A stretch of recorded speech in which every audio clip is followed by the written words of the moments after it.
Hari ini kita BDA, Big Data Analysis, dengan teori Machine Learning.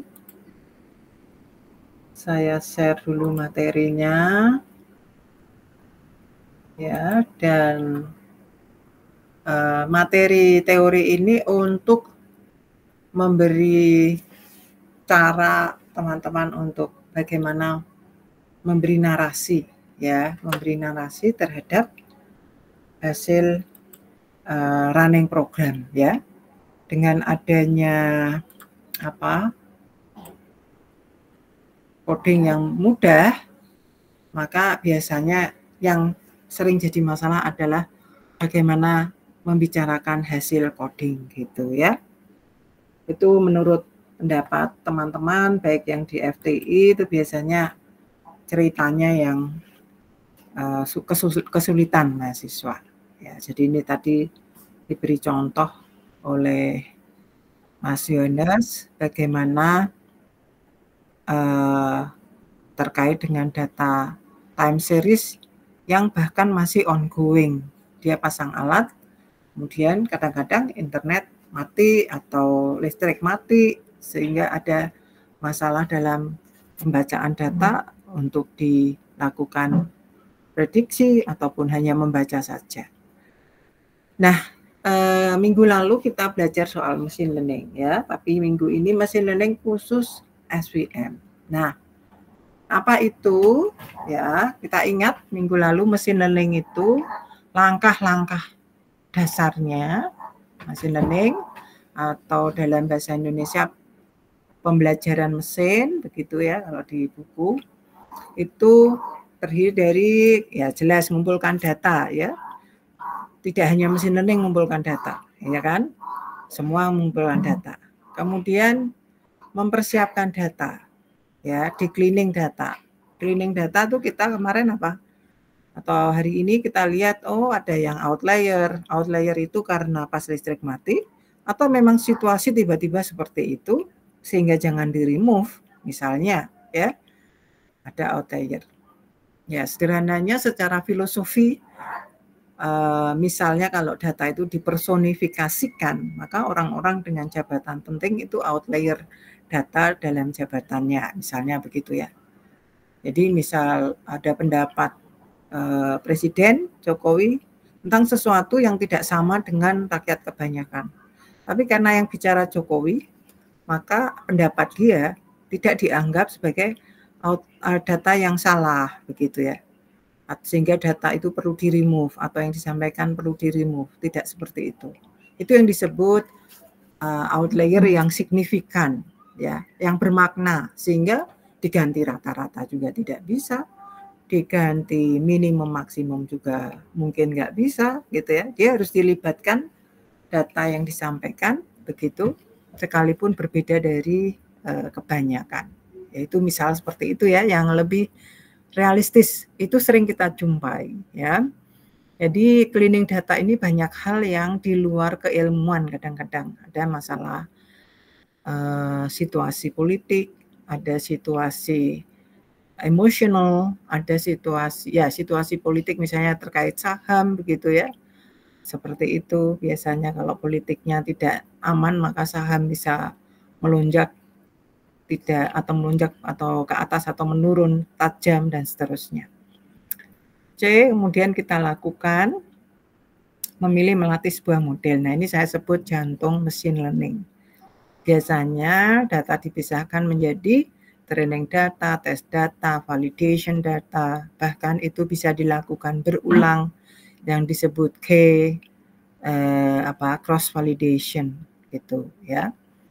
Ini yang menurut saya sebagai jantung machine learning karena ketika kita tidak dengan machine learning biasanya selaku data analis saya tidak pernah melakukan seperti ini gitu ya. Mungkin di data mining ada ya, tapi ini hukum wajibnya di machine learning.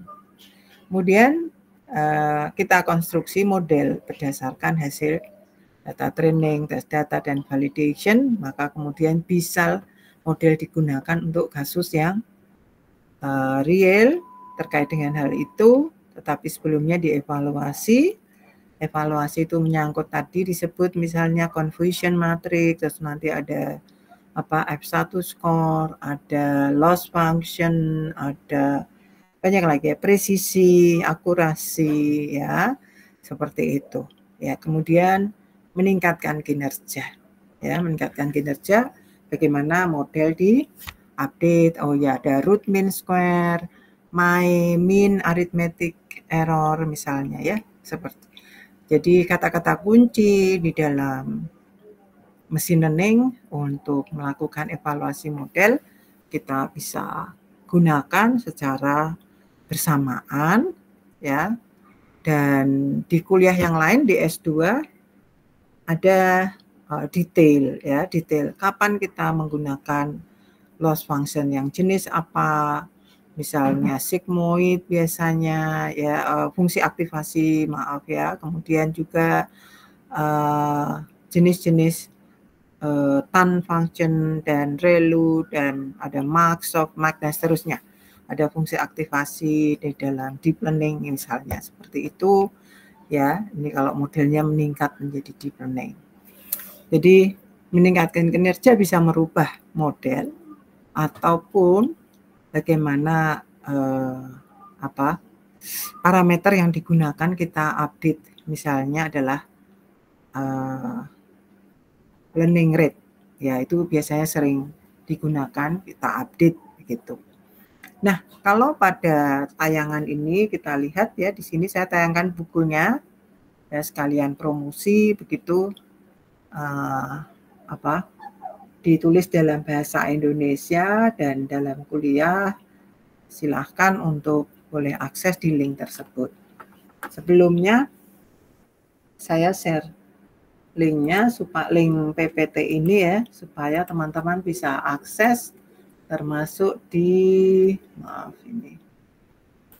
mana VDA 13 Mei, ya, ini ya, supaya teman-teman bisa akses. Share dan click state anyone with this link, copy. Oke, saya share di VDA.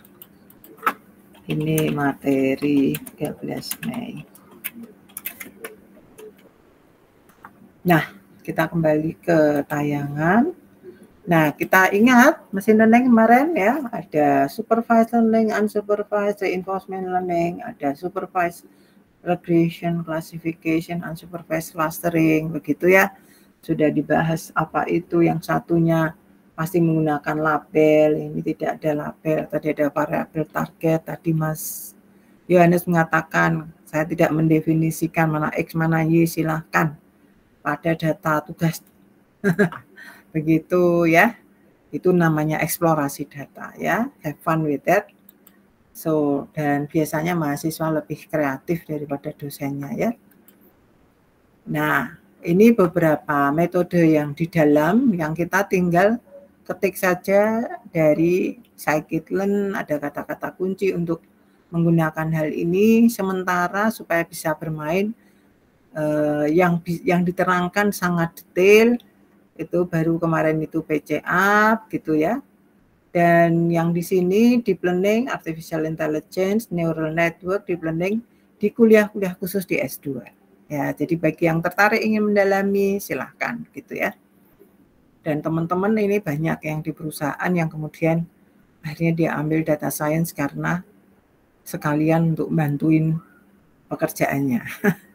Ya, begitu. Jadi kami ingin teman-teman yang nanti di perusahaan silahkan sambil belajar data science, topik-topik yang di perusahaan bisa di-share di sini untuk dibantu.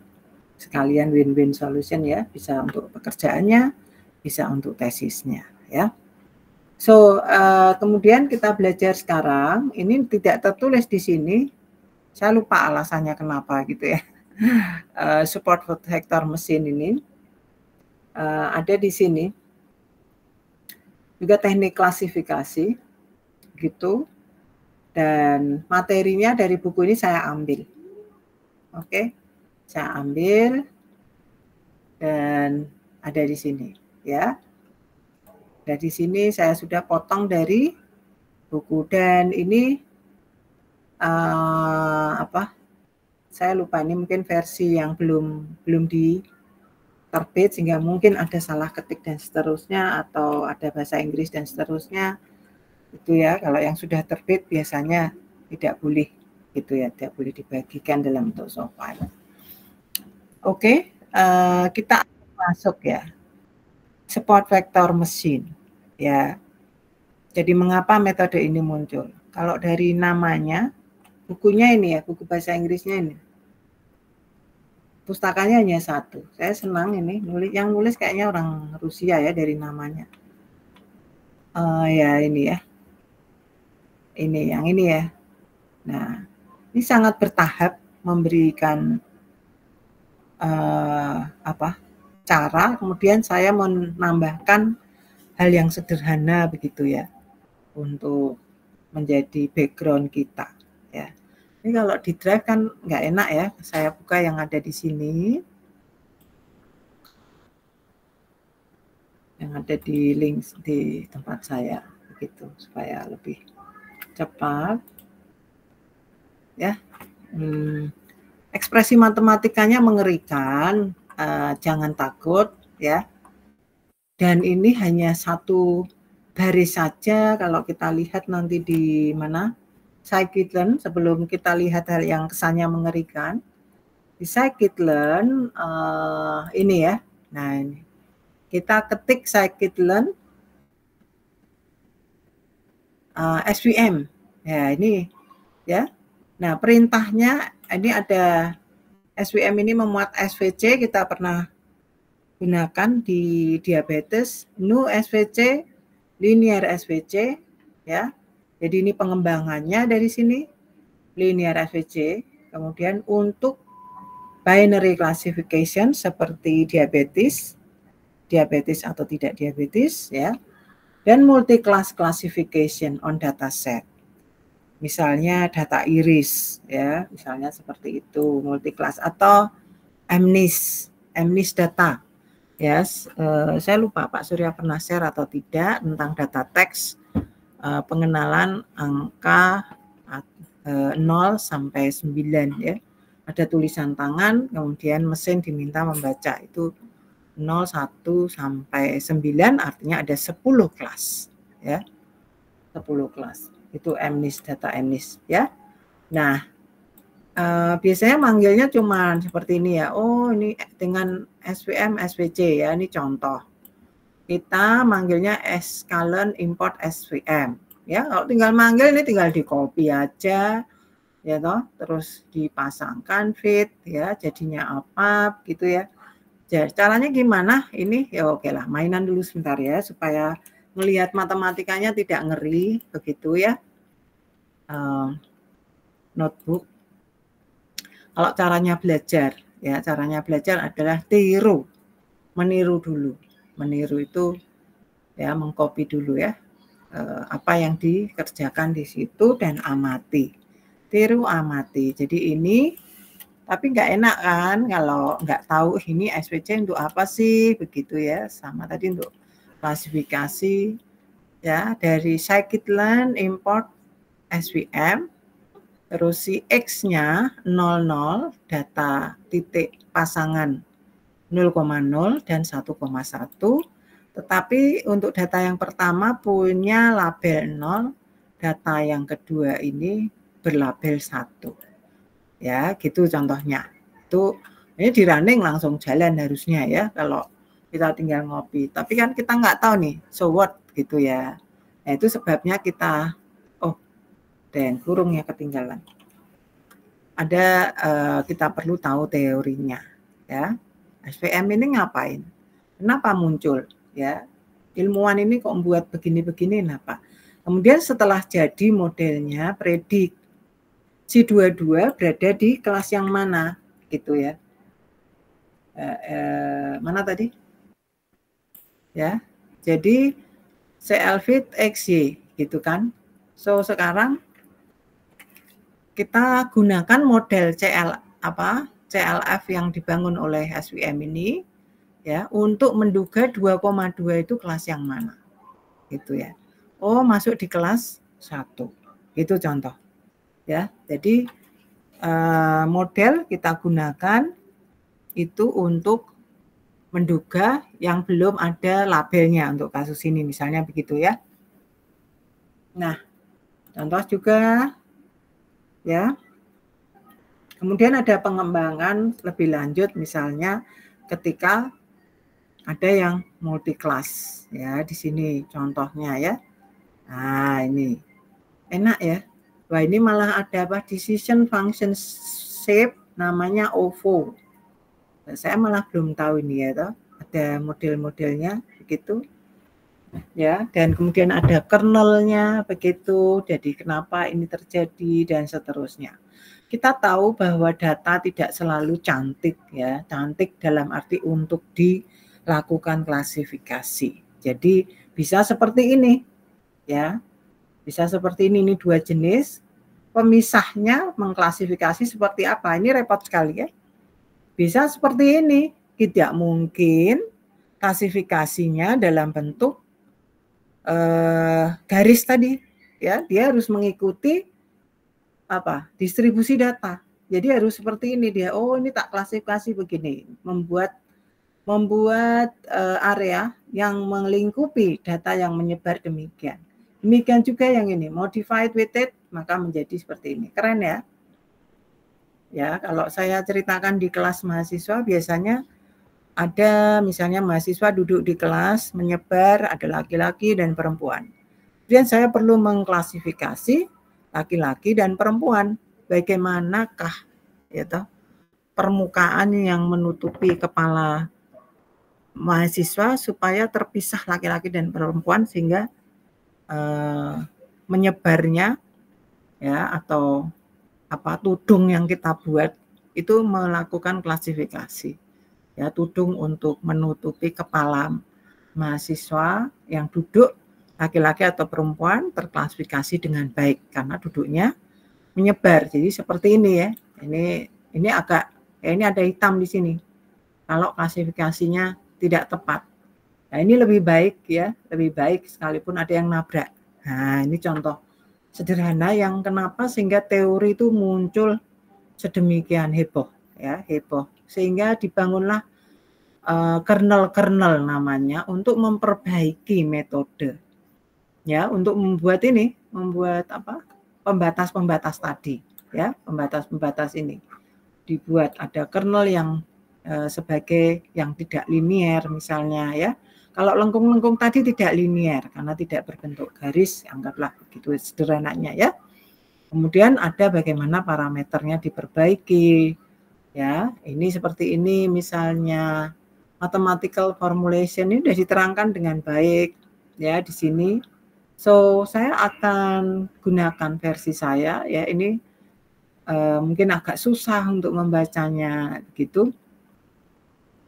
Nah, sehingga saya tulis dalam bahasa Indonesia supaya teman-teman bisa menajamkan keilmuannya ya. Seperti itu. Jadi untuk apa mengklasifikasi? Kenapa ini ada? Karena data salah satu kasus adalah tidak terpisah secara linier gitu ya. Tidak terklasifikasi secara linier. Tapi teori dibangun dari yang linear dulu. So what is the main idea? Let us go on to our material. Ya, ini ada berapa? Oh, kok buku pertama sih? Bukan ini dong. Ya. Nah, ini.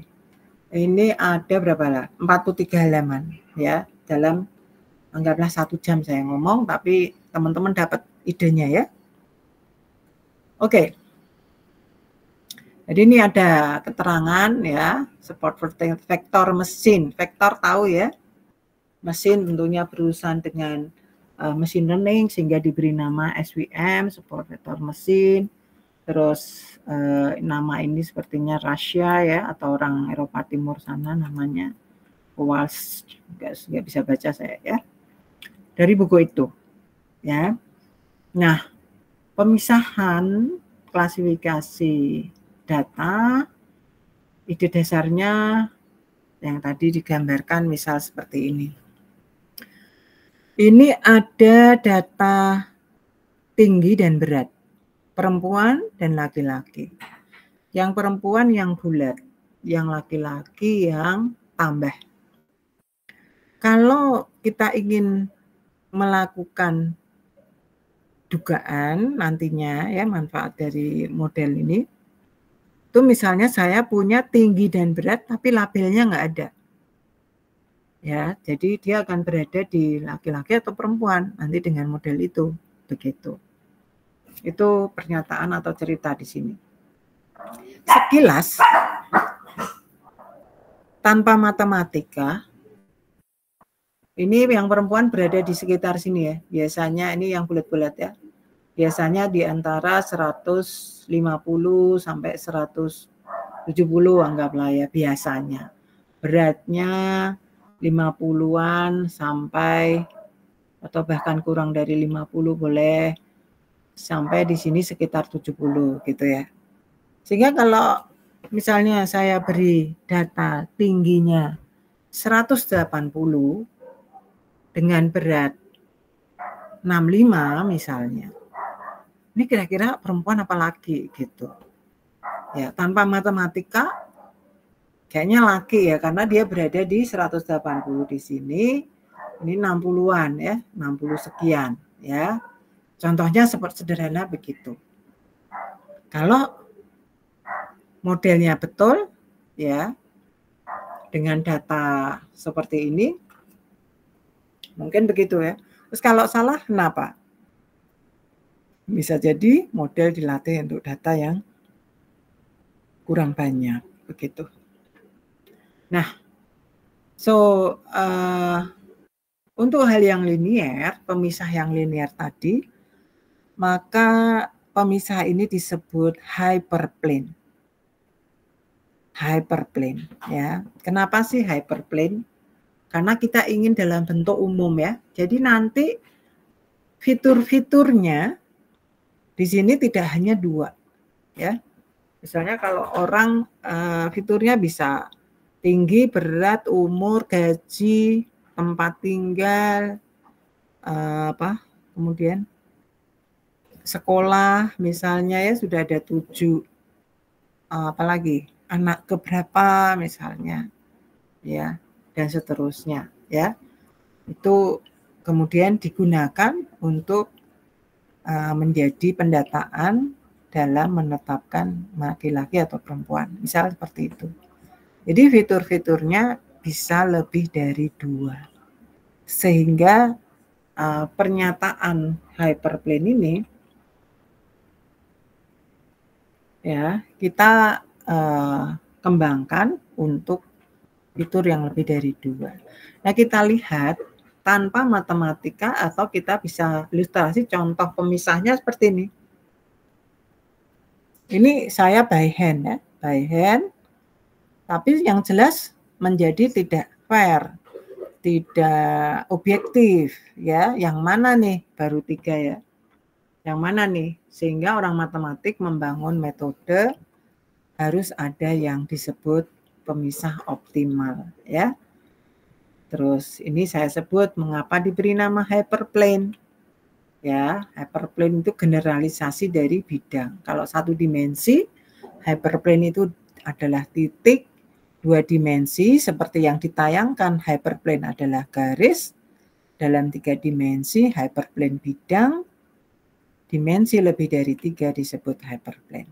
Ya, ini di buku tidak ditulis seperti itu karena ini untuk versi pembelajaran saya menuliskan demikian. Nah, bagaimana menentukan hyperplane terbaik? Nah, maka diusulkan oleh penulis atau penemu dibuat margin. Nah, margin itu semacam toleransi ya. Ini kalau yang orang jualan itu tahu ya kan. Marginnya agak berapa? Ini saya udah kasih margin gitu ya. Rentang kalau ada orang nawar, maka dia udah ngira-ngira dia kalau turun harus sekian, kalau naik harus sekian batas maksimumnya dan seterusnya. Ya. Jadi ini adalah semacam toleransi kita menerima pembatas keterpisahan dua kelompok data yang fair, yang adil, ya, yang fair, yang adil. Ilustrasinya seperti ini, yaitu kita punya garis pembatas. Ini masih angan-angan ya garisnya ini ya, untuk membangun teorinya. Kita punya seolah-olah ada garis pembatas yang fair, dan marginnya adalah kiri kanan yang fair, di mana ada sebelah kiri itu ada yang paling apa ya, paling buruk ya, paling buruk dalam arti maksimum dia menyinggung batas margin kiri, yang satunya batas margin kanan, atau kiri kanan yang disebut terserah ya, silahkan bisa dipikirkan begitu, yang artinya ada dua, jadi ada garis tengah, kemudian di sini ada batas margin. Itu adalah the main idea dari SVM. Jadi masalahnya adalah garis tengah yang itu apa, mana yang fair, dan kemudian bagaimana membuat margin yang fair ini. Ya, pikirkan bahwa ini bisa dikembangkan secara apa namanya, general, ya, menggeneralisasi. Tadi kan saya bayangkan ada bidang, ada, kalau kasus di sini tadi ada apa namanya, gambar mana ini, ya, gambar yang aneh-aneh seperti ini, begitu ya. Itu ya, pertama tadi yang linier karena membuat garis, nanti akan dikembangkan karena bentuk ini yang tidak linier karena lengkung-lengkung gitu ya. Jadi akan membangun margin yang lengkung-lengkung mengikuti pola ini. Jadi kalau linier generalisasi yang di sini itu tidak garis tapi bidang, ya, bidang. Oke, so bahkan mungkin bisa juga seperti ini, ya. Ini tidak kena gitu, ya. Ilustrasi margin aja ya, ini supaya teman-teman. Ini orang matematik kalau bangun teori pelan-pelan begitu, kecil-kecil ya, supaya jelas. Sehingga margin A lebih besar daripada margin B. Yang pertama tadi, jika suatu hyperplane sangat dekat pada data marginnya kecil. Makin jauh hyperplane margin besar. Sehingga tujuan SVM apa? Hyperplane pemisah optimal. Ya, optimal itu ya yang paling fair, yang paling adil. Ya, tidak tergantung siapa yang ngomong. Bu Hana yang ngomong, atau Pak Surya yang ngomong, atau profesor lain yang ngomong, bukan begitu ya. Tetapi fairness menurut keilmuan yang secara logis bisa dipertanggungjawabkan. Ya, itu gunanya matematika ya, untuk memberi penjelasan secara objektif, narasi objektif. Nah, pertama sekarang kita konstruksi marginnya tadi ya. Begitu ya, konstruksi marginnya gimana?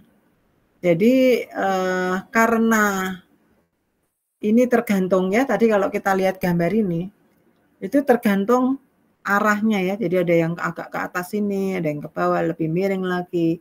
Sehingga dibangunlah dari atas dasar vektor. Jadi jantungnya itu vektor ya. Kalau di apa namanya, machine learning dalam pemisahan data, kalau di dalam SVM ya nanti ada data training dan seterusnya, tapi perlu ada vektor. Apa itu vektor? Ya, dalam dua dimensi seperti ini mudahnya adalah garis arah dari jumbu koordinat ya. Di sini ada 0,0 sampai ke suatu titik tertentu yang mempunyai koordinat. Yang koordinat ini dimulai membicarakannya dari sumbu horizontal misalnya 3,4, berarti 3 horizontal, vertikalnya 4, maka ini titiknya. Kemudian dari titik koordinat itu dengan titik pusat O, maka itulah vektor dari OA. Gitu ya, teman-teman yang mungkin lupa notasi vektor atau yang bukan urusan jarang sekali apa itu vektor dan juga panjangnya apa itu, karena ini punya arah ke sana berarti punya sudut sebagai arah yang janjiannya adalah besar sudut itu adalah ya antara garis horizontal dengan garis arah vektor ini ya, dan ke arah berlawanan jarum jam begitu ya.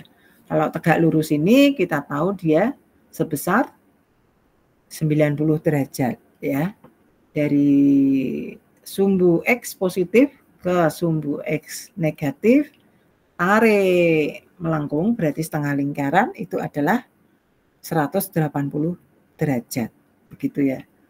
Atau dalam radian maka ini adalah disebut pi per 2 radian. Maka kemudian dari sumbu 0 ke sini sumbu X positif ke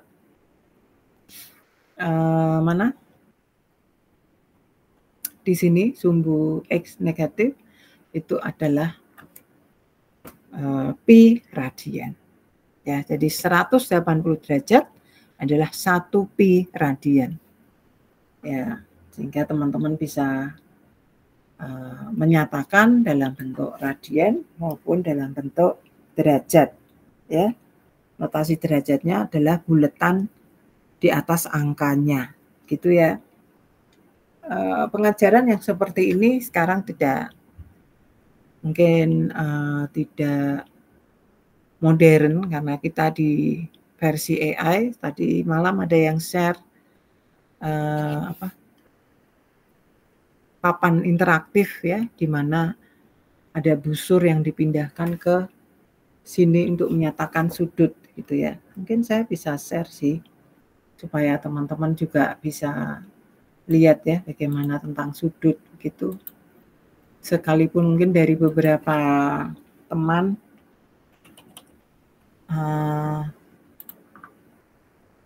mana tadi ya. Nah, ini ya. Nah, ini. Semoga terlihat. Nah, itu busur ya. Nah, itu bagaimana menghitung sudut. Teng dong, des. Nah, ya. Itu yang jelas lebih dari 90 derajat, ya. Seperti itu. Oke, kepaskan dulu sana. Nah, nanti sudutnya terima, ya. Ya, jadi biasanya dulu waktu kami SD bawa ini, sekarang mahasiswa yang matematik pun nggak pernah bawa. Oke, semoga hal ini bisa dipahami. Ini setengah lingkaran untuk busur ini ya, yang atau 180 derajat. Mulainya dari garis horizontal ini dengan ke garis tersebut. Baik, mungkin terlalu lambatkah? Semoga tidak, tapi karena mungkin sudah nggak dipedulikan oleh teman-teman yang sudah dipraktisi ya. So, jadi vektor itu punya sudut, punya panjang, sehingga menurut Nampi ini kita bisa hitung dengan fungsi ini ya, norm gitu ya, 3,4. Kalau kita lihat ya, ini 3 sepanjang 3 satuan ke atas 4 satuan. Kita ingat ini panjang garis ini seperti di Pitagoras ya, seperti itu. Dan tentunya ini adalah 5 tanpa dihitung ya, kalau ingat pasangan bilangan Pascal ya, 3, 4, 5 gitu ya, angka cantik. Karena apa? Panjang di sini ngitungnya adalah akar dari 3 kuadrat ditambah 4 kuadrat, dan itu sama dengan akar dari 25 sama dengan 5. Itu fungsi norm yang ada di Nampi ya. Ini bisa mainan, ini kita taruh ini di di mana, di mainan ini. I'm not robot, oke ya, bisa dicek di sini gitu maksudnya ya. NP Linux Oh, nampinya belum ada kan ya? Jadi import nampi SNP. Oh, sorry. X-nya gini, harusnya ya. Nah, import nampi SNP. So, ya, gitu ya. Dan ini hasilnya 5. Oke, so kembali ke buku. Ya, jadi saya senang dengan buku ini karena explainable. Artinya tanpa kehadiran penulisnya dia jelas tentang SVM menurut saya ya, saya yang nulis. So, kemudian ternyata vektor ini juga bisa dinyatakan atas vektor satuannya. Ya. Vektor satuan itu adalah vektor yang besarnya 1 dan juga arahnya searah dengan vektor asalnya tadi. Jadi kalau digambar itu seperti ini. Seperti ini ya. Di sini ya, 1 nanti 1. Tadi kan besarnya 5. Jadi dia bisa dinyatakan sebagai sekian kali vektor satuannya. Gitu. Ya, sekian kali vektor satuannya ya berarti ini nanti ada ini. Ya, vektor satuannya adalah si komponen yang pertama dibagi panjang vektor tadi, yaitu 5. Komponen kedua dibagi panjang vektornya tadi ya. 3/5, 4/5. Itu adalah vektor satuan di sini. Nah, tentu mahasiswa tadi bingung ya. Sudutnya kan ada 2 nih. Yang pertama terhadap horizontal, mestinya juga ada yang terhadap vertikal. Jadi, untuk mengenerate SVM, maka kita juga bisa perlu bagaimana hubungan antara sudut yang terhadap vertikal. Bagaimana arah vektor didefinisikan? Karena mestinya ada 2, sehingga ada cos theta dan ada cos alpha. Ya. Kosinus itu apa? Kosinus itu apa? Yaitu perbandingan antara sumbu horizontal dengan panjang pada sumbu horizontal ya, atau proyeksi vektor tersebut terhadap sumbu horizontal dengan panjang garis miring ini, yaitu panjang vektor aslinya tadi. Itu kosinus. Ya. Sinus itu apa? Ya, sinus sebaliknya, itu sisi di hadapan, rasio antara sisi di hadapan sudut dengan garis miring, panjang garis miring. Ya, semula datangnya bukan dari kosinus sinus semula. Semula pertanyaannya adalah, ya kalau dari matematika, bagaimana menghitung tinggi pohon tanpa ngukur dari apa? Dari akar pohon itu sampai di puncak pohon, mengukur manual. Ya, maka datanglah definisi tangen gitu. Ya, kemudian ada perbandingan ya, dan seterusnya antara bayangannya, dan kemudian dibuatlah rasio antara ini tingginya ya, tinggi pohon itu dicari ya, rasio antara yang tinggi pohon dipandang dengan yang horizontal. Itu adalah tangan. So, oke. So, anggap teman-teman sudah paham. Nah, kita masuk ke sini ya. Bahwa arah vektor bisa dari 2 aspek, sudut terhadap sumbu horizontal, sudut terhadap sumbu vertikal ya, sudutnya. Dan kita bisa hitung berapa begitu.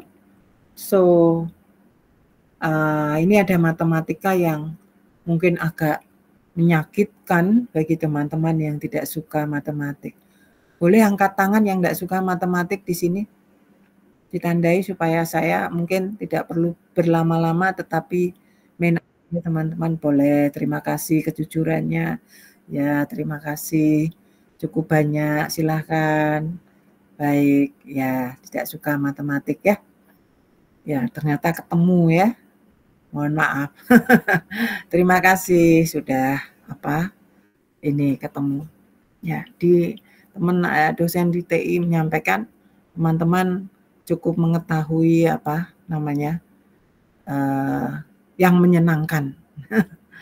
Baik, ya terpaksa supaya bisa cerita, inilah background-nya ya. Tidak suka tetapi terpaksa menghadapi ya. Filosofinya adalah tidak selamanya kita menghadapi yang disukai. Sehingga kita harus bertemu yang tidak disukai. Oke, so singkat ceritanya, maka sudut-sudut ini dibangun ya, dibangun. Tadi tujuannya apa? Nah, lupa kan? Tujuannya untuk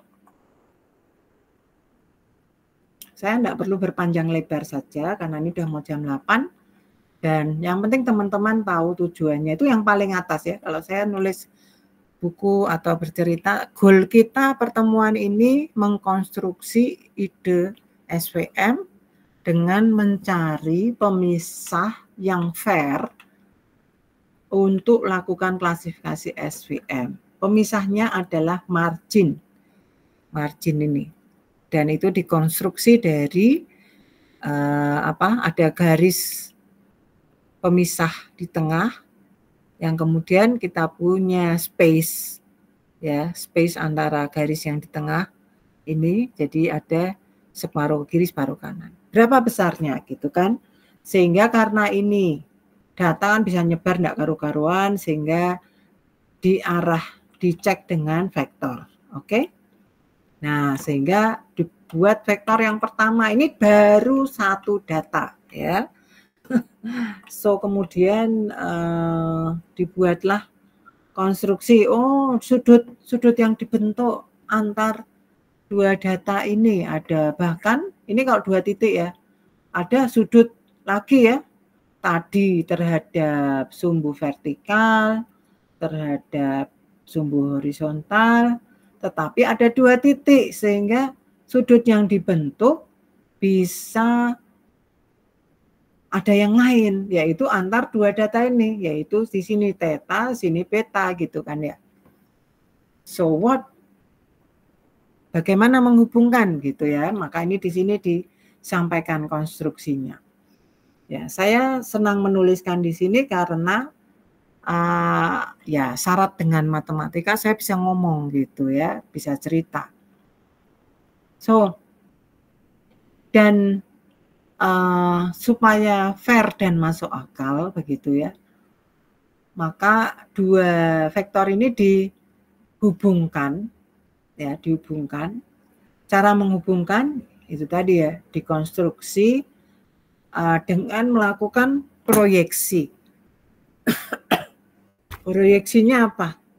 Si A diproyeksikan menjadi ya, jadi ini diproyeksikan terhadap ya, si ini yang mana yaitu si X diproyeksikan terhadap Y. Bagaimana itu melakukan proyeksi? Yaitu kita menarik garis lurus yang tegak lurus. Kalau istilah tegak lurus di PDIP itu beda dengan tegak lurus di sini ya. Kalau tegak lurus itu malah bertentangan ya. Maksudnya secara, kalau di PDIP ada istilah tegak lurus, itu maksudnya adalah nurut ya, mengikuti apa yang diinstruksikan ya. Kalau di sini adalah bagaimana si X itu diproyeksikan terhadap sumbu Z, kita mengkonstruksi vektor lain ya, vektor lain yang mana ini adalah hasil dari proyeksi vektor tersebut pada vektor Y ya. Jadi si X diproyeksikan ke Y, maksudnya itu dengan cara menarik garis yang tegak lurus terhadap ini. Tegak lurus artinya membentuk sudut 90 derajat. Sudut itu selalu dibentuk antara dua garis yang bertemu. Nah, ini membentuk satu titik. Jadi ini ada garis titik-titik dengan garis yang ini ya, Y. Begitu ya. Nah, singkat ceritanya, karena ada yang enggak suka nanti saya ditinggal tidur ya. Singkat ceritanya, maka ternyata terjadilah ya toh, menurut orang engineering itu bahwa akhirnya ada hubungan antara vektor proyeksi dengan vektor yang saya buat lagi ke yang lain, ke si X ini. Ya. Menurut bahasa vektor, ya, ada segitiga. Saya ngikutin panahnya ini, maka misalnya Z ditambah dia haruslah jadinya X, gitu ya. Tapi kalau saya X mau ke arah sana, itu harusnya main dari dia. Ya, sehingga ini adalah X main Z, gitu ya, menurut gambar. Nanti kalau kita lihat, perhatikan Z ditambah X main Z jadinya X, gitu ya. Kenapa pakai tebal? Perhatikan, ini tebal itu maksudnya dia vektor, ya. Di sini vektor, ya. Bedakan ya, nih saya pakai tebal, ini ada maksudnya ya. Ada maksudnya. Biasanya kita janjian pakai panah, ya, pakai panah di atasnya. Ya, di buku yang lain mungkin ya. So, dan panjangnya bisa dihitung berdasarkan selisih antar komponen pertama dari keduanya. Jadi di sini 3 min 4 kuadrat ditambah 5 min 1 kuadrat akar 17. So, dengan coding Python, nah, saya males Bu ngitung. Oke, no problem, gitu ya. Tapi ini ada kata arah ya, berarti di atas itu ada coding arah ya. Kok ada arah di sini ya? Karena dalam bahasa Python nggak ada kata arah kalau kita nggak mengkonstruksi sendiri. Saya lupa di mana. Mestinya ada di suatu tempat. Nah ini ya, ini fungsi untuk mendefinisikan arah. Ya, def arah. Pakai double R ya. Yaitu X dibagi norm X. Ini perhatikan. Ini yaitu dia dibagi normnya dia. Itu adalah nanti jadinya kosinus dari dia. Itu maksudnya.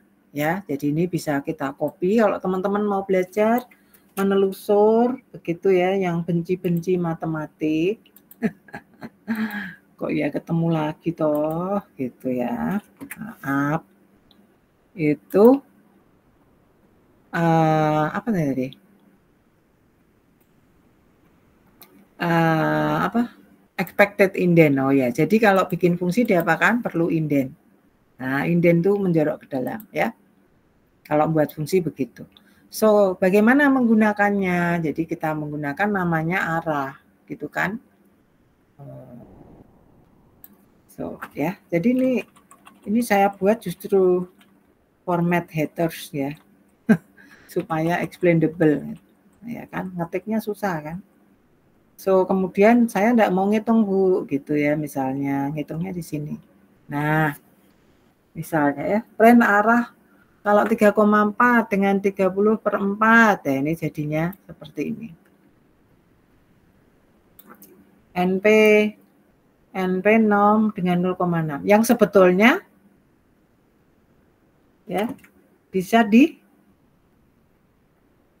dilakukan manual, cuman kita ini ya, arah 3,4 ya, itu kosinusnya. Apa sih? Apa tadi? Arah SO tadi dia double R ya, ini kita buat 1R. Sebelah, terus baru difungsikan di sini. Ya, gitu ya. So, kita lihat panjangnya itu 1. Dan ini perhatikan, ada vektor 3,4 tadi ya. Artinya 3,4 ini adalah vektor dari yang pertama tadi, 00 ke 3,4. Dan kalau saya kalikan 10, artinya kan berarti dia 30,40. Dan ternyata sama dengan 10 kali 3,4. Arah. Vektor arahnya sama. Dan itu pasti panjangnya 1. Artinya vektor itu kalau saya kalikan, ya arahnya sama gitu ya. Saya kalikan dengan bilangan positif, arahnya sama, ya. Seperti itu. So, ini mainan aljabar linier karena bagi teman-teman yang tidak mengerti bahasa matematika. So, singkat ceritanya kita masuk bagaimana dengan terakhir, yaitu bagaimana dengan dot product yang biasanya digunakan nanti perkalian vektor yang biasanya digunakan untuk selanjutnya. Ya, jadi kita tahu kalau data daftar bilangan itu kalau satu kolom atau satu baris, orang matematik mendaftar menyimpulkan menjadi vektor. Ketika dia menjadi banyak kolom, maka kita menyebutnya menjadi matriks. Ya, ketika menjadi banyak kolom dan kemudian menjadi boxes gitu ya, karena seperti data time series tadi, milik siapa tadi? Pak siapa? Kak Yohanes tadi. Misalnya tadi apa? Suhu, ya kan? Suhu, besar suhu dan waktu, ya kan? Besar suhu dan waktu itu masih besar suhu dan waktu. Sekarang ditambah lagi apa ya? Yang bisa multi boxes ya. Oh, jadi ada suhu, ada apa namanya? PM10, ada kelembapan begitu ya. Dan kemudian masing-masing itu tiap waktu. Jadi nanti jadi per baris tapi juga tiap waktu T berikutnya, jadi per layer ya. Kalau satu T itu satu kolom misalnya, satu layar ya. Jadi jenis satu fitur, beberapa fitur yang kemudian kita tulis dalam kolom-kolom yang berbeda begitu. Dan menjadi data time series gitu kan ya. Mungkin kita akan contoh yang lain lagi. Jadi ada multi boxes ya. Misal kasus datanya lebih dari banyak fitur ya. Dan tentunya kemudian pertanyaannya adalah kalau saya ingin melakukan perkalian, pengurangan ya atau penjumlahan seterusnya, maka perlu didefinisikan janjian ya. Janjiannya apa? Janjian yang pertama adalah kalau vektor jumlah berarti antar vektor itu harus komponennya sama ya. Artinya banyaknya komponen sama. X ditambah Y itu artinya tiap komponen seletak 3 ditambah 8, 5 tambah 2 gitu. Enggak boleh 3 tambah 2, 5 tambah 8. Demikian juga kalau pengurangan 3 min 8, 5 min 2 itu mengekspresikan X min Y. Nah, juga ada perkalian. Kalau kita tahu ada perkalian skalar 3 kali 5, 8 kali 2, bagaimana dengan vektor X dan Y? Janjiannya apa? Janjiannya sesuai permintaan. Yaitu kalau kita ingin hasil perkaliannya adalah skalar, maka ya janjiannya adalah perkalian antar komponen seletak. 3 kali 8 ditambah 5 kali 2. Itu definisi atau perjanjian kesepakatan universal ya. Begitulah kalau Bu, kalau tadi vektor dikalikan 10 tadi maksudnya apa? Ya masing-masing komponen kalikan 10 gitu ya, kali skalar maksudnya. Jadi kalau ini kita sebut vektor, maka kalau hanya satu angka saja disebut skalar. So, mari kita masuk ke SVM ya. Biasanya ditulis dalam persamaan umum B transpose X sama dengan 0. Ya. Bentuk yang paling sederhana adalah Y min A X min B sama dengan 0. Atau ya bisa kita tulis ya. Ini kan garis nih. Tadi kan kita pengen buat garis nih. Ya enggak? Ya, bikin garis. Garis tadi toh yang tebal tadi ataupun yang antar margin tadi itu adalah perlu ada persamaan garis yang kemiringan dinyatakan A, dan ini adalah interceptnya ya si B begitu, dan persamaan garis dalam bentuk umum seperti ini atau ditulis Y min A X min B atau kita tulis sebagai Y kali 1 ditambah min A kali X ditambah min B kali 1. Nah, dari sini kita bisa menyebut sebagai si berapa? Si W tadi adalah min B min A1, si X vektor, si W vektor itu adalah pengali bobot yang ini, yaitu min B itu yang untuk si dikalikan 1, min A itu adalah untuk yang dikalikan X, si 1 untuk dikalikan si Y. Ya. Maka vektor X harusnya ini dicetak tebal di buku, itu 1XY. ya. Bedanya X yang di dalam dengan yang di luar, ini adalah X untuk satu komponen vektor, ini X adalah untuk si vektor. Ini salah ngetiknya ya, harusnya tebel. So, maka W transpose X itu bisa ditulis sebagai seperti ini, ya. Kita bisa datakan seperti ini. Ini ada yang salah nulis ya, tanda kalinya ini juga nggak cantik ya. Kali ini mengganggu dengan si X ya. Ini nulis tahun berapa ya toh, nggak bagus, nggak konsisten ya. Tapi yang penting pembelajarannya saya selesai membuat gitu ya. So, jadi kalau di review kembali ada yang salah ketik. Semoga di sini teman-teman bisa memahami. So, yang jadi masalah mengapa menggunakan notasi tersebut? Kan kita tahu nih W vektor ya selalu merupakan vektor normal ke hyperplane, di mana di sini kita selalu mendefinisikan W0 ya. Nah, kita sebut seperti ini misalnya. Ya.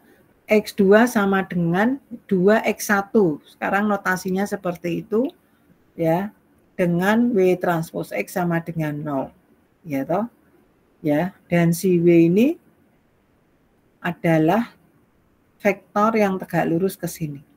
Tegak lurus tadi apa? Bentuk 90 derajat terhadap garis yang diacu. Begitu, dan kita lihat di sini W itu koordinatnya 2,1 yaitu 2 ke horizontal, 1 ke vertikal. Ya. Mengapa begitu? Ini kita sedang melakukan ilustrasi dugaan. Jadi nanti teman-teman membuat dugaan dulu gitu ya. Itu nantinya menjadi dampak terhadap algoritma begitu, dugaan garisnya. Singkat ceritanya W-nya dan X ini adalah X sembarang X1, X2, W-nya 21 dan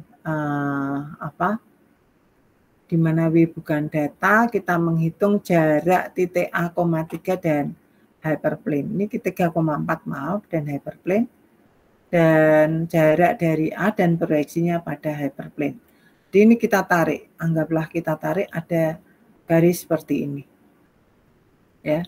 Nanti mimpinya ini ya, nanti kita ada garis gini ya, anggapannya begitu. Mimpinya. So, bagaimana membuat supaya fair? Ya. Ternyata kita buat, oh tidak seperti itu ya. Ini ada garis yang seperti ini misalnya. Nyusun vektor A, meroyeksikan A normal ke vektor W pada gambar 412. Jadi kita buat garis proyeksi lagi. Ya. So, terus jalan lagi tadi ya. Saya ingin apa toh? Membuat margin. Ternyata membuat margin dengan kemudian kita menyusun si vektor P. Si P ini siapa? Yaitu jarak untuk si vektor A ini. Ini adalah kandidat di mana kita melakukan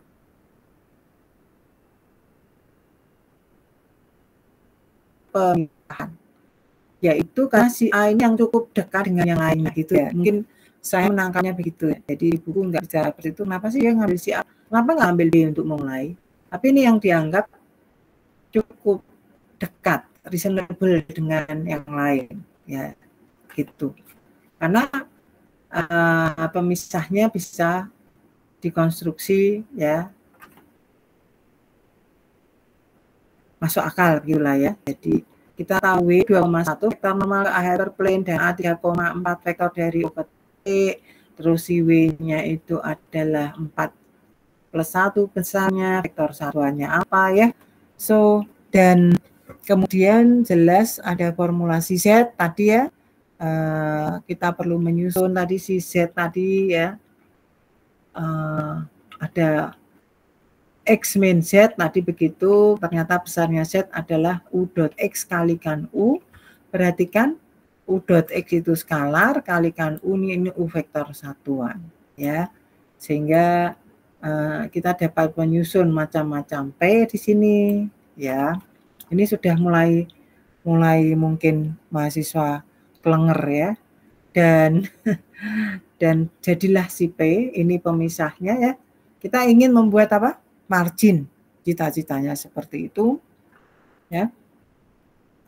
Dan diketahui hyperplane yang maksimal adalah memaksimalkan margin dari data latih ya. Pada gambar semula diketahui margin, sebutlah M1 ya, yang ini. Tetapi M1 bukan yang terbesar. Nah, ya. Yang dimaksud optimal itu adalah terbesar atau terkecil. Ya. Terbesar terkecil itu adalah yang disebut optimal ya, optimal. So sehingga ini kan belum ada yang disebut mana yang menyebab margin terbesar, apa yang menjamin menjadi terbesar. Ya, jadi M1 bukan terbesar, margin terbesar itu ternyata si M2 di sini. Nah, ya, bagaimana jadi M2 ini? Wah, ini cukup kaget ya, waktu saya baca sambil menerangkan ulang begitu, kaget loh kok bisa ya begitu. Nah, so ternyata pilih himpunan data, pilih 2 hyperplane yang memisahkan data dan tidak ada titik di antaranya dan maksimalkan jarak marginnya. Daerah yang dibatasi oleh 2 hyperplane margin yang terbesar. Jika demikian mudah, maka SVM dianggap sulit oleh para pengguna. Nah, karena itu dikarenakan diperlukan pemahaman matematika yang baik. I'm sorry to say for that, bagi yang math haters. Ya, jadi karena memang ini syarat dengan matematik ya, materi ini maupun yang PCA. Nanti kalau dengan Pak Surya cukup mainan codingnya ya. Nah, kemudian di sini ada tahap-tahap mengklasifikasi, ya, kasihkan klasifikasi, langkah-langkahnya, dan mengapa menjadi merepotkan begitu, ya. Itu hyperplane tidak selalu tadi ya, data itu tidak selalu linear sehingga pemisahnya tidak selalu garis. Sehingga saya ilustrasikan seperti ini. Ya, data terpisah linear yang kiri, yang vertikal tidak linear, ya. So sehingga tujuan penyusunan hyperplane ini hanya untuk data yang dianggap dalam tanda petik linear.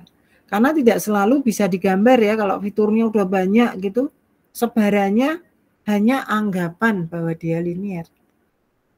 Seperti milik Pak Yohanes tadi, ada suhu, kelembapan, tekanan, kemudian PM10, PM25,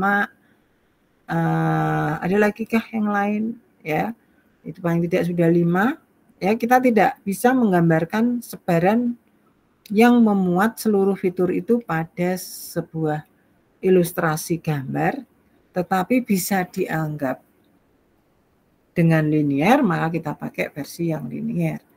Tidak linear, kita gunakan yang versi tidak linear. Ya, jadi supaya lebih aman bagaimana kalau banyak fitur karena tidak bisa digambar. Gunakan model yang tidak linear. Nah, gitu ya. Artinya bukan dengan hyperplane begitu. Nah, ini di sini konstruksinya kenapa dengan kelinearannya menurut bahasa. Ini ya, saya kemudian menggambarkan, kita akan memahami kendala. Ya, kendalanya tadi apa? Dia bukan yang terbaik, misalnya yang diperoleh tadi bukan yang terbaik si M1 M2. So berarti perlu ada batasan ya. Ternyata ada seperti ini ya. Batasannya dari penjelasan di atas, Wx plus B lebih besar sama dengan 1 untuk X1 berada pada kelas 1, Wx plus B lebih kecil sama dengan min 1 untuk Xi, maaf ini Xi, kalau Xi ini harusnya nggak tebel ya, berada pada kelas min 1. Ya, ini dibuat tebal karena masing-masing ini punya koordinat. Punya koordinat berarti ada vektor-vektor untuk masing-masing komponen itu. Itu maksudnya. Terhadap dari O ke titik tersebut. Sehingga mungkin Kenapa ini XI ya? Kita akan memahami kendala dengan memperhatikan gambar ini. Ya di saat min 1, Wx min B min 1 atau Wx min B sama dengan 1. Jadinya ada menyinggung data. Ya, itu contoh seperti itu saya buat dengan tanda yang berbeda supaya kalau dicetak hitam putih tidak masalah. Begitu ya. Kemudian ini variasinya. Bisa tidak tidak tapi sempit ya, tidak bersentuhan. Agak diperlebar seperti ini. Kalau lebar lagi dia masuk ke dalam, misal begitu ya. Jenis hyperplane yang beda-beda. Juga bisa kondisinya tadi kalau tidak terpenuhi, yang terjadi yang tidak terpenuhi ya. Ini karena saya mau kebut ya Wx. Kalau kondisi ini tidak terpenuhi maksudnya, maka yang terjadi bisa seperti ini, gambar ini. Nah, ya bisa ada yang masuk ke dalam atau dia di luar, begitu. So, inilah optimasinya dalam SVM. Ya, perlu ada kendala yang masuk di dalam algoritma ini, ya, sehingga untuk membangun hal itu ya ada H0 H1 misalnya di sini ya dibangun lagi teorinya begitu ya, dan seolah-olah ada si M kecil begitu sebagai impian kita ya. Ini kalau orang matematik begitu, dan fairness-nya dengan membangun arah radial ke segala arah nih maksudnya. Tadi kita ambil sembarang titik yaitu X0 ya. Kemudian kita beri arah di situ dengan berjarak sama dengan M titik-titik pada lingkaran pusat O begitu. Jadi kalau tadi jarak yang ditentukan hanya satu arah atau dua arah gitu, ya oke lah semua arah aja, kenapa ini? Ya itu ya, dibuat lingkaran gitu ya. Konstruksinya seperti itu. Tetapi tetap ada si W, ini tadi dari W transpose X sama dengan 0, itu idenya berarti si W itu harus tegak lurus gitu ya, ortogonal, itu dari bahasa vektor ya, sehingga W ini harus tegak lurus terhadap ini, dan W ini dicari begitu ya, dicari. Nah, singkat ceritanya 819, singkat ceritanya ketika si W itu dicari dihubungkan dengan margin yang kita toleran si M ya, karena memang ada inisialisasi nanti ya. Singkat ceritanya supaya yang tidak suka matematik ya. Ya, kemudian sebelum sampai ke sana sebenarnya si W tadi kan ya, si W tadi bobot yang kita cari dalam W transpose X tadi itu menyebabkan apa terhadap margin? Ya, besar margin. Besar margin yaitu si M ini besar marginnya. Gambarnya mana? Nah, ini. Terhadap besar margin. So, kalau W-nya 1, non W-nya 1, maka M-nya 2 gitu ya. Ini persamaan yang diperoleh dari ekspresi matematika yang agak panjang begitu. Kalau W-nya 2, maka M-nya 1. Karena kita berharap ada ini ya, ada hubungan ini. Kalau non W-nya 4, berarti M-nya setengah. So, artinya ini, kalau ini norm W, yaitu yang vektor bobot tadi, ya, vektor bobot itu yang dicari. Kalau makin besar, maka margin makin kecil. Jadi memaksimalkan margin artinya meminimalkan si panjang bobot ini, panjang W. Ya, karena 2 per norm W. Norm W. W-nya yang siapa tadi? W transpose X ya, sama dengan 0. Itu yang dicari. Kenapa kok dicari, Bu? Jadi yaitu untuk menyusun garis tadi, itu ya Y sama dengan AX plus B. Ya kan? Si A itu adalah komponen B yang pertama, si B itu B kali 1, berarti komponen yang kedua, 1. Tapi ditulis Y sama Y min AX min B sama dengan 0, nulisnya gitu. Jadi Y kali 1 ditambah min AX ditambah min B kali 1. Ya gitu ya idenya. Dan si W tadi adalah siapa? Si 1 kayak kalikan Y dan si A yang dikalikan X gitu ya. Itu yang nanti dicari. Dan si 1 yang dikalikan dengan B itu idenya begitu. So buat secara umum maka ini adalah margin dari yang dicari. Dan ternyata tujuannya atau hasil konstruksi matematikanya adalah kita perlu mendapatkan W ini yang memaksimalkan margin itu sama artinya meminimalkan si norm W ini. Jadi ini kalau besar WM, ini kok malah ya M ini ya kalau 2 dibagi sesuatu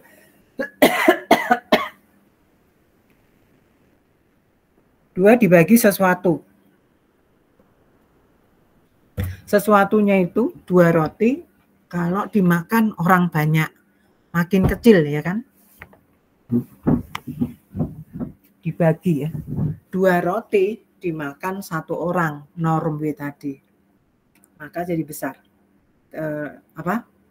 dapatnya besar kan,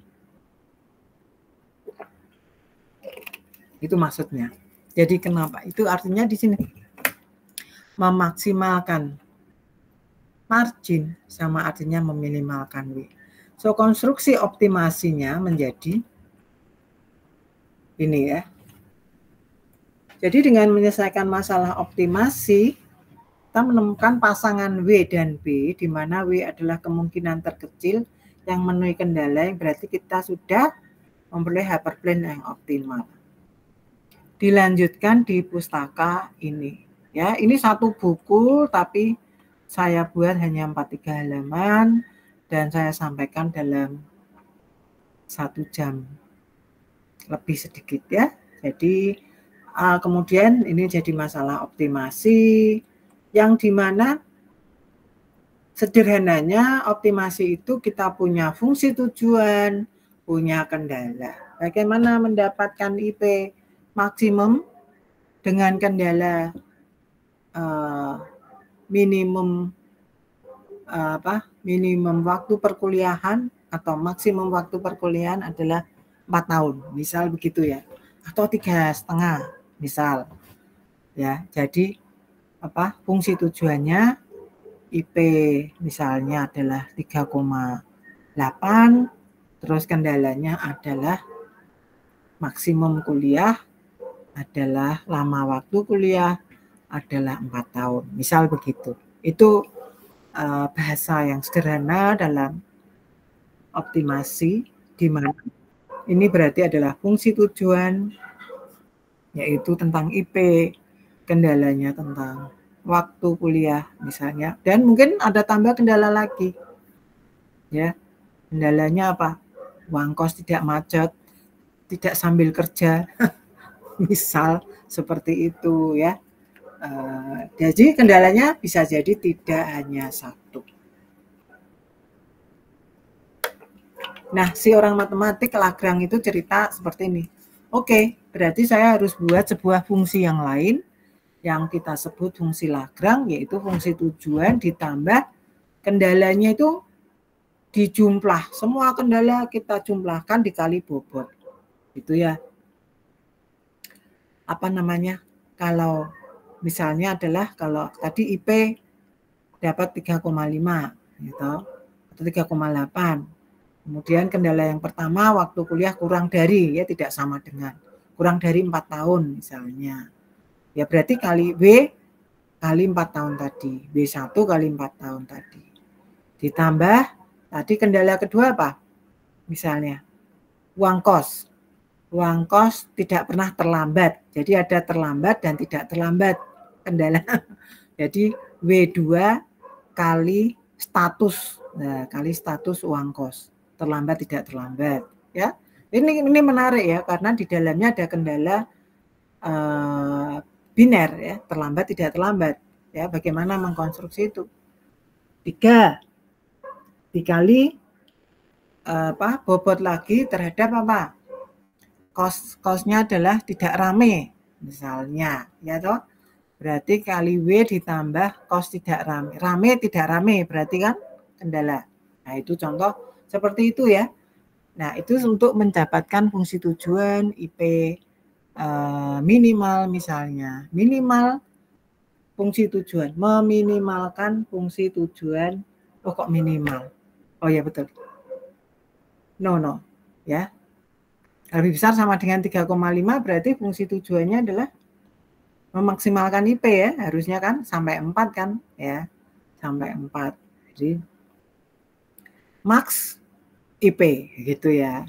Dengan batas minimal IP bisa ya, batas minimal IP adalah lebih kecil, ada rentangnya ya nilainya, yaitu dari 3,5 sampai 4 misal begitu ya. Oke, jadi ini bahasa sederhana bahwa dalam optimasi kita kadang meminimalkan, memaksimalkan pasti ada kendala ya.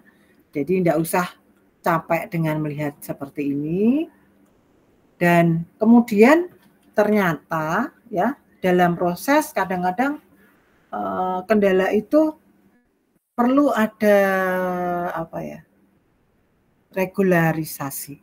Jadi ada oke, saya perbaiki kendalanya itu nggak terlalu ketat ya, bobotnya mungkin saya harus atur ya, ditambah lagi sesuatu.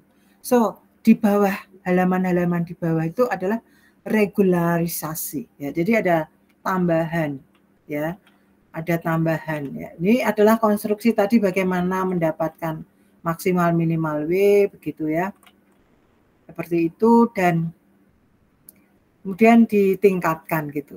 Nah ya, ditingkatkan yang saya sebut tadi dengan regularisasi. Mana tadi ya? Ya kalau bentuk fungsi tujuannya kuadratik maka jadinya kayak apa gitu ya.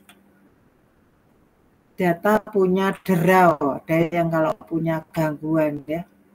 Misalnya maunya IP minimal 3,5. Ya toh, gangguannya tiba-tiba suka main game.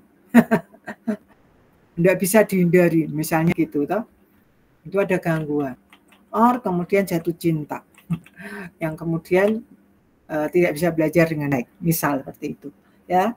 Jadi ada gangguan terhadap fungsi tujuan ataupun terhadap kendala. Nah, dan ini kemudian di sini ada itu tadi yang saya katakan ya, ada update terhadap kendala tadi ya, bisa dikali parameter itu tadi yang saya sebut melakukan regularisasi ya, makanya ada parameter C. Nanti ketika pakai scikit-learn itu ada parameter C, ada parameter yang lain ya, pakai soft margin begitu. Kalau tidak linear bagaimana ya. So ini ya tak linearkan dong, kalau tidak linear saya petakan aja gitu ya. Ini kalau orang matematika ya. Bagaimana kita tahu transformasi apa yang bisa digunakan? Ya itu saya buat pertanyaan gitu supaya teman-teman bisa. Yang kemudian ini tadi ya ada nu SVM, klasifikasi vektor dukungan nu. Jadi ada parameter lain yang diperkenalkan untuk melakukan regularisasi, memperbaiki ya dari konstruksi model. Harusnya menurut bahasa matematika kalau mengoptimalkan adalah ada fungsi tujuan ditambah dengan kendala saya kalikan bobot yang dicari. Tapi ternyata konstruksi itu kurang ya, perlu diupdate lagi. Nah, si pengupdate itu disebut nu SVM, ada sisi defaultnya 0,5 kalau si nu ini, sehingga ada namanya nu, dan kemudian ini tadi Ya, kita tambahkan kernel misalnya ya. Kernel itu bisa dalam bentuk fungsi maupun bisa dalam skalar begitu ya. Kernelnya bisa macam-macam, kernel linier, kernel polinomial, ada kernel radial basis function ya. Seperti itu untuk mempercantik mendapatkan margin ya dalam arti tanda petik ya kalau itu linear. Kira-kira itu yang dimaksud dengan SVM. Jadi saya menyampaikan satu buku dalam bahasa buku saya yang 46 halaman, tetapi dari buku aslinya mungkin beberapa ratus halaman, tapi semoga dalam satu pertemuan ini teman-teman mendapatkan idenya ya. Kemarin kalau teman-teman saya minta bagaimana menyampaikan ide, itu masih kesulitan ternyata ya saya, karena yang ditangkap itu bukan yang inti ya toh, bukan yang inti. Jadi biasakan mendengarkan kuliah mungkin mencatat kata kuncinya gitu ya, baru supaya oh kuliah hari ini apa ya gitu ya. Jadi ini di SVM apa panjangan dari support vector machine ya. Support vector machine itu untuk melakukan klasifikasi. Yang pertama ketika data linier dan tidak linier gitu ya. Nah ketika itu linier, kita ingin mendapatkan hyperplane selaku pemisah ya, di mana ada margin yang dibangun, yang dibentuk begitu ya, di mana itu menggunakan Lagrange yang pertama, memaksimalkan margin tapi meminimalkan bobotnya ya, bobotnya diminimalkan. Kenapa begitu? Alasannya di buku ya, artinya bagaimana mendapatkan margin pemisah yang terbaik gitu ya, dan yang terbaik itu adalah meminimalkan bobot ya. Bobot yang mana? Bobot dari hyperplane yang kita bentuk ya. Kalau Y sama dengan AX plus B berarti bobotnya adalah A dan si 1. Itu yang mana gitu ya, itu yang dicari. Atau bahkan si pengalinya Y1. Jadi ada konstruksi yang disebut si W tadi. Jadi maksimalkan margin, meminimalkan bobotnya ya, bobot. Karena bobot itu nanti dikalikan dengan komponen-komponen dari data ya, karena Y data, X data gitu ya. Si B dicari, si A dicari. Ini di sini ya. WX sama dengan B. So, kemudian dibentuk umum ya, tidak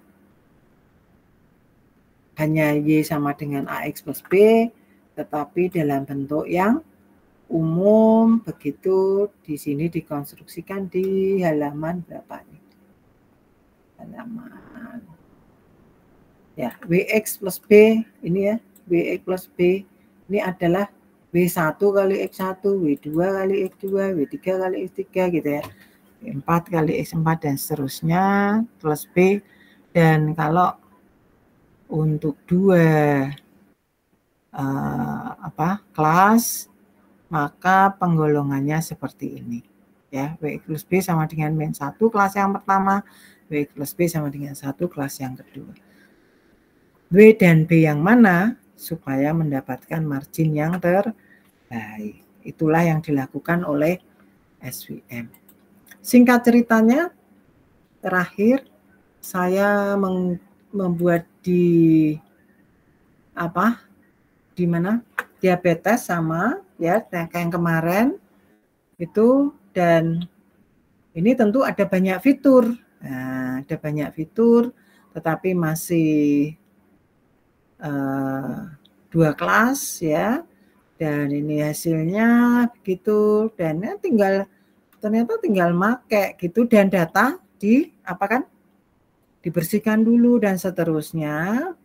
Nah ternyata kemarin itu ya setelah dibersihkan gitu ya, itu data saya simpan. Dibersihkan apa? Karena ada tekanan darah yang 0 ataupun yang BMI yang 0 dan glukosa yang 0 itu dibuang. Sedangkan yang tidak 0 itu dibentuk dalam diabetes mode, kemudian disimpan dalam file yang lain yang disebut Clean Diabetes Indo, dan ini harus ditulis di dalam drive yang kita kehendaki sehingga ada file ini ya. Jadi filenya ini itu tidak saya ketikin satu-satu saya buat, tapi hasil dari pembersihan data diabetes Indo gitu ya. Jadi data-data yang tidak pas itu sudah ya. Dan kemarin ada pertanyaan apa, Bu, kalau diganti rata-rata? Iya, silahkan ya. Untuk sementara saya yang tidak 0 saya simpan, misalnya begitu. Dan ingat di sini ada lihat plot yang direkomendasikan ya, itu artinya ini ada plotnya akan langsung sudah ada dan kodenya juga akan langsung diberikan. Jadi ya seperti ini ya, jadi kodenya bahkan nanti diberikan mana kodenya ya. Jadi kalau berapa waktu yang lalu tahun 2020 ini belum muncul menu ini ya, menu itu belum muncul di Colab, jadi itu semakin diperbaiki itu ya. Dan seterusnya, mana code untuk menggambar, biasanya lihat plot terus lihat code gitu, view code rekomendasi gitu ya, ada begitu ya, entah di mana. Saya hanya ingin masuk ke SVM saja dan kemudian yang di bawah belum saja. Kenapa yang di bawah belum saja? Ini salah. Ini sudah ya, harusnya dilupakan itu yang kata di bawah belum saja. Nah, bagian 2 ini. Nah, ini adalah dengan SVM ya. Untuk data itu tadi yang dibersihkan sudah diberi nama dalam bentuk PD data frame yang kita sebut data, dan ingat bahwa ini Y-nya adalah luaran sehingga yang X itu ngedrop untuk fitur luaran. Kalau data aslinya namanya outcome, kita sudah beri nama luaran. So kemudian sama ada training dan tes, kemudian dinormalisasi. Kenapa normalisasi? Karena punya satuan yang berbeda begitu ya. Kemudian ini dengan kernel linear ya. Kenapa ada kata kernel linear tadi ya? Bahwa pemisahnya itu kita anggap linear dan mereka akan konstruksi ya. Jadi matematikanya sepanjang itu, tapi ini kita hanya ketik aja linear. And then so what happened? Dan ternyata setelah evaluasi model, klasifikasi ya, so akurasinya 0,8. Terus saya coba, supaya saya pengen dapat yang lebih ya, pakai apa ini random basis function, radial basis function, kayak nggak salah ya kepanjangannya itu. Dan ternyata sekilas dari versi akurasinya justru tidak lebih baik itu ya. Jadi tapi ini bisa untuk jadi cerita. Kira-kira demikian yang bisa saya sampaikan tentang SVM. Mohon maaf kalau terlalu panjang lebar, teman-teman juga tidak ada yang bertanya. Nah, saya persilahkan untuk memberi komentar. Siapa ya? Mahfahrul Rosi. Apa yang didapat untuk menutup pertemuan kita? Halo Mas. Ya, boleh saya ambil yang anak S2 supaya berkomentar. Cuman dapat idenya enggak gitu? Tadi dapat idenya buat yang SVM juga ya, kan nanti nyari hyperline-nya supaya dapat tadi nilai optimasinya yang maksimal atau yang minimum. Tapi kalau tadi saya melihat yang diabetes ini Bu, diabetes ini sebenarnya berarti kalau untuk melihat fungsi akurasinya yang baik itu harus coba tes satu ya Bu ya? Atau sebenarnya ada ciri khas tertentu kriteria yang bisa langsung gitu Bu, tanpa tes satu-satu? Ini ya mungkin paling enggak cuma pakai iterasi aja sih, bahwa yang bagian ini mana tadi, tinggal nambahkan iterasi sih, mana tuh Di bagian ini nanti diulang kernel terus ya, pertama kernel linier terus diganti RBF terus apa aja kernelnya di sini banyak. Itu kan yang dimaksud? Iya Bu, soalnya kan tadi dari 0,8 ke 0,75 ya Bu ya, kalau tadi sempat Ibu cerita ya. Berarti ntar akan semakin baik diiterasi semakin banyak, semakin possible supaya lebih baik ya Bu akurasinya. Jadi untuk kasus data ini karena memang datanya kan untuk berbagai data yang berbeda, itu biasanya juga tidak selalu ya kernelnya yang mana, yang linear kah atau RBF. Nah ini kita terpaksanya uji coba gitu ya, trial error. Jadi pernyataan linear ini lebih baik ternyata dengan kalau kita lihat dari sisi akurasi. Nah ini 0,8 dibandingkan kalau yang tidak dengan kernel yang tidak linear ini, RBF ini, radial basis function. Jadi mungkin yang tadi oke lah saya pilih margin yang versinya radial. Saya belum pelajari ini ya, kernel RBF itu pendekatannya bagaimana. Gitu. Tapi ini kalau dari kata radial mungkin maksudnya yang tadi itu didiktat tadi, kalau dia dibangun dengan radial gitu. Oke Bu. Iya Bu, oke Bu. Ya, tapi saya maksud iterasi itu komen ini dibuat ini harusnya pakai sesuatu supaya dia atau dibuat list ya, list kernel gitu ya. Jadi list kernel apa saja gitu ya, idenya untuk buat code-nya. Misalnya linear, terus RBF, terus apa lagi ya, di sini ada separating hyperplane abelian class. Nah ini. Mana aja ya? Kernel apa saja. Tadi linear, terus polinomial, terus apa, itu kita buat list dulu. Listnya, kemudian kita masukkan ke code-nya ini. Ini idenya di situ. Ide codingnya. Ya, mana tadi? Nah, ini. Terus ini menjadi kernel ke-1, kedua, ketiga gitu, supaya kita tahu bahwa yang ke-1 apa, terus di running langsung ketemu nih. Nah, boleh sih kalau mau mainan pakai ini. Jadi nggak perlu trialnya satu-satu semua gitu ya. Cukup yang divariasi adalah jenis kernelnya. Nah, itu menarik. Nah, kernel untuk ke-1 jadi kernel linear gitu. Kernel kedua RBF, terus atau mungkin bisa tanya ChatGPT ya, what are atau kernel apa saja pada SVM. Nah, nanti dia ngomong. Harusnya supaya jadi banyak ya. Nah, ini ada polinomial. RBF, radial basis function, sigmoid, custom kernel, custom itu yang dibikin gitu ya. Sigmoid. Bisa custom nggak gitu? Selain kernel bawaan, Anda dapat membuat kernel custom sendiri. Jadi ini kernel bawaan. Nah, ini yang menarik ya, custom kernel sendiri itu tidak polinomial, tidak linear, radial basis. Mungkin kernelnya saya adalah sinus kosinus atau whatever. Yang agak susah adalah kalau itu di-embeddedkan ke SVM punyanya scikit-learn gitu ya. Nah, ini kan harus masuk pakai ini.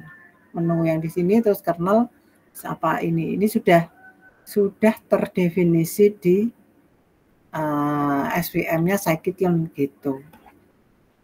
Ini yang belum pernah dilakukan oleh saya paling tidak. Bikin kernel sendiri gitu. Nah, itu harusnya S2 tuh. Ya.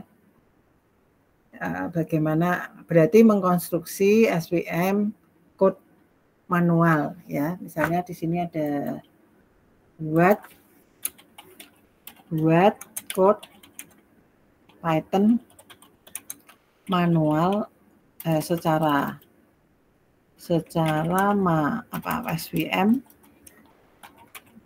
secara manual gitu misalnya ya, tidak dengan scikit-learn itu. Nah itu mungkin dia mau dia. Nah itu mungkin dari situ dimanfaatkan gitu ya supaya cepat. Nah, ini buat fungsi-fungsi bla bla bla. Ya, tinggal nanti masukkan yang di sini. Kernel-kernelnya mana nih? Condition bla bla, it range bla. Kernelnya masuk mana nih? Selalu pakai learning rate lah, perhatikan itu. Oke, bener Borai. Condition it index. Sekilas ya ini ya, sekilas XI self W ya. WXI-nya ini main B lebih besar sama dengan 1 if condition. Nah, ini. Nah, mainnya bisa di sini nih. Nah, ya. Silahkan ya. Membangun sendiri.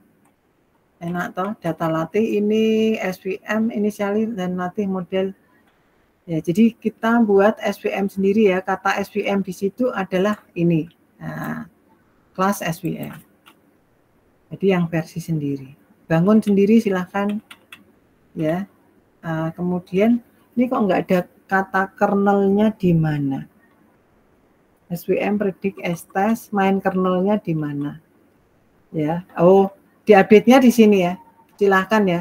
Ini ada save learning rate ya. Ini tadi kan kita nggak ada tuh learning rate, tapi dalam beberapa metode selalu ada learning rate ya. Save W.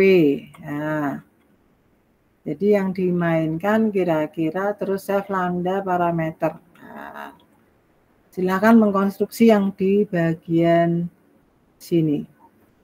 Ya, tapi harus ada ceritanya ya supaya menarik. Di situ Mas kalau mau main SVM tapi bangun sendiri tidak pakai scikit-learn. Keren. Ada lagi? Ya. Cukupkah? Cukup, Bu. Baik, terima kasih. Semoga ini cukup